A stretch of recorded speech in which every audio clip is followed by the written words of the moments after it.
la première question à se poser, c'est même pas est-ce que la marque fait parler d'elle sur les médias sociaux, mais est-ce qu'elle peut potentiellement faire parler d'elle. Et ça, je pense que c'est vraiment essentiel. Une marque, par exemple, une entreprise qui fait du B2B, qui a 5 clients et qui a un seul de ses clients sur Internet, elle n'a aucune raison d'aller sur les médias sociaux parce que même si elle crée un dialogue avec ce client, ça lui apportera peut-être rien. Parce qu'aujourd'hui, on a des entreprises qui se focalisent trop là-dessus, qui se disent les médias sociaux, une stratégie communautaire, ça va être notre principale motivation et c'est ce qui va nous permettre de développer notre activité, de faire exploser notre activité. Mais au contraire, je pense qu'il y a des entreprises qui gaspillent trop de ressources en temps et en argent dans les stratégies communautaires et au final ça peut se retourner contre elles parce que c'est du gaspillage qui peut évoluer vers du sabordage parce qu'elles vont négliger leur activité principale, elles vont trop se focaliser sur leur stratégie communautaire et ça va peut-être mettre en péril la pérennité de l'activité. Alors j'aurais tendance à dire qu'il y a beaucoup trop d'entreprises aujourd'hui qui se focalisent sur les mauvais indicateurs. C'est-à-dire qu'on va beaucoup parler du nombre de fans, du nombre de followers, de la taille de la communauté, mais on se rend bien compte que ce qui fait la visibilité pour une marque, c'est la capacité qu'ont les porte-paroles à relayer en bien ou en mal l'image de la marque auprès de leur sphère sociale. Et de ce fait, c'est vraiment intéressant et vraiment primordial de se focaliser sur l'engagement, c'est-à-dire les interactions et le degré d'interaction qu'on va avoir avec les internautes et ce que ça va apporter concrètement. On peut avoir aujourd'hui 100 000 fans. Si ces 100 000 fans ne parlent pas de la marque et qui ne s'intéressent pas à nos publications, ça ne va rien nous apporter. Alors qu'à l'inverse, si on se focalise sur des personnes très engagées mais qui ne seront que 5 000 et pas 100 000, ça va nous apporter énormément parce que ces personnes vont en parler dans leur entourage, vont dire du bien de la marque et c'est vraiment ça qui compte. Donc c'est vraiment l'engagement sur lequel auquel il faut s'intéresser et il y a trop peu d'entreprises qui aujourd'hui se focalisent là-dessus.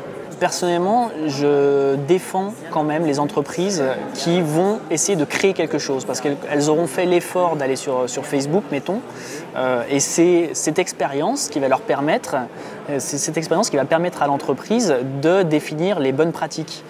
Mais effectivement, dans la majorité des cas, il faudrait qu'une entreprise prépare ça, qu'elle établisse une stratégie communautaire vraiment bien ficelée avant de se lancer. Normalement, ça doit être comme ça qu'on fait les choses, même si c'est aujourd'hui pas toujours le cas. Pendant des années, on avait une relation avec les consommateurs, avec les internautes, qui nous permettait de modérer le contenu, tout simplement parce qu'on avait une communication verticale. Aujourd'hui, on a ainsi une communication qui est horizontale, dans laquelle les consommateurs ils veulent être entendus d'égal à égal et traités d'égal à égal avec l'entreprise. Donc à partir de quand on modère du contenu, qu'on prive une personne de sa parole, c'est considéré comme de l'abus de position et c'est très mal perçu sur Internet. C'est pour ça qu'il vaut mieux réagir de manière très honnête et très humaine et très accessible, avec une grande proximité, assumer ce qui est dit, traiter ça en conséquence et essayer de l'interpréter afin de renégocier son activité et par la suite. À mon avis, ce qui cause le plus de tort aux marques, c'est quand on a un community manager qui réagit de manière disproportionnée, c'est-à-dire qui va s'emballer. Aujourd'hui, il y a beaucoup de consommateurs qui n'hésitent pas à critiquer les marques sur Internet. Si le community manager n'est pas capable de réfléchir, de se poser et de ne pas répondre à chaud, de garder son sang-froid, je pense que ça peut vraiment être dangereux pour la société. Donc à mon avis, oui, il faut être un bon communicant, mais surtout bien interpréter les choses, poser les choses à plat et se dire on va répondre de telle manière, mais ne pas réagir de manière disproportionnée. Voilà. Le retour sur investissement, c'est la grande question. Moi, je considère qu'on ne peut pas calculer le retour sur investissement. C'est pas possible. On ne peut pas parce que demain, l'internaute qu'on aura fidélisé pendant 1 an, s'il va acheter son produit dans un magasin, on n'aura pas une traçabilité de ça. Et du coup, on ne peut pas vraiment calculer la visibilité et les retours en termes de vente que ça va dégager. Du coup, je préfère me focaliser sur une équivalence qui est voici ce que ça nous aurait coûté pour avoir une visibilité équivalente.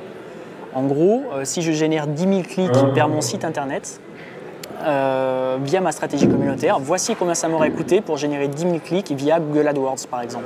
Et en fait, on va créer des équivalents comme ça et ça va nous permettre non pas de savoir combien on a dépensé et quel est le retour sur investissement, mais combien on a économisé. Et ça, c'est vraiment quelque chose d'important et je pense que c'est un critère intéressant. Il faut vraiment essayer de ne pas se focaliser sur le retour sur investissement. Moi, j'y ai passé énormément d'heures à essayer de calculer ça. ça semble finalement vraiment pas cohérent. Aujourd'hui, je propose de la formation. Je propose de la formation aux entreprises. C'est destiné à accompagner la société dans sa stratégie communautaire. Donc, c'est sous forme de demi-journée ou de journée de formation en entreprise. Ou de semaines entières. Ou de semaines entières, bien entendu, ça m'arrive aussi.